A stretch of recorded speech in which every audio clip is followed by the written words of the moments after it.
Hi Tim, Phil Beever here from the Wilderness Club. Just want to recap on our lesson this afternoon.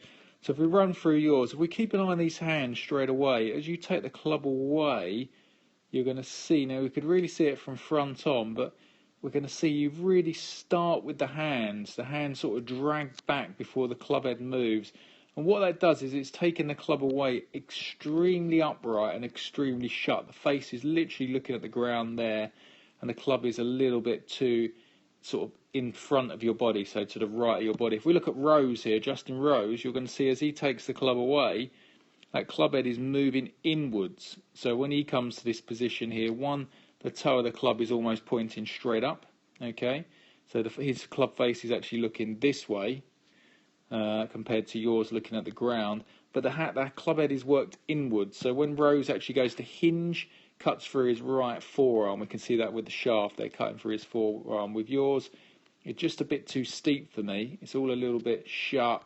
We can see that line points quite down to the ground, where I'd like to see it almost point at the golf ball. So that was the first thing we had to work on for you. Second thing is, if we look at your top of your swing's quite good, by the way. If we look at Rose at the top of his swing, you know, you and him aren't too dissimilar. Club face is a bit different, yours, but that's because it was shut going back. But that will get better. But if we keep an eye on your legs now, let's have a right focus on these legs for me, Tim. When you start down, the lines are good, but you're going to see one, if we start again, one, you're going to move into it quite considerably. So if we draw a line on your bottom and a line on your head, okay, you're going to see when you look at your head, it's stood up, okay. And then when you start down, look how much you're moving forwards off of that red line that was on your bottom. And look how much your head is now above that red line. You've almost stood straight up. I mean, you're almost standing up there. There's no posture left. There's no knee flex. If we look at Rose coming down, so he's got lovely flex there. Spine's in a great position. Coming into impact. I didn't mean to get that way. So if we go bang. There you go. Some flexion lines, okay. Coming through. You can see that right leg still in exactly the same place. Spine's still in the same place. Well, yours has changed considerably. You know, your head's come up, you move forward, your legs have straightened. So it's just lack of power, lack of consistency. And coming through, we're going to really see these 2 feet of yours, they sort of just spin round. Look how upright your arms are going. So look at your hand there at that position up here. If we get rid of all these lines, Tim.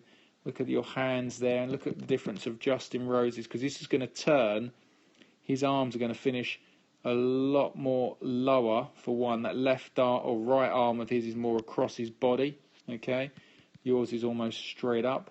And then look at your follow through, it finishes very, very high, okay, where Rose is going to finish a bit more around. So what we needed to do really was we started off hitting some little baby half shots, get that set a little bit better, get the club head a bit more in here.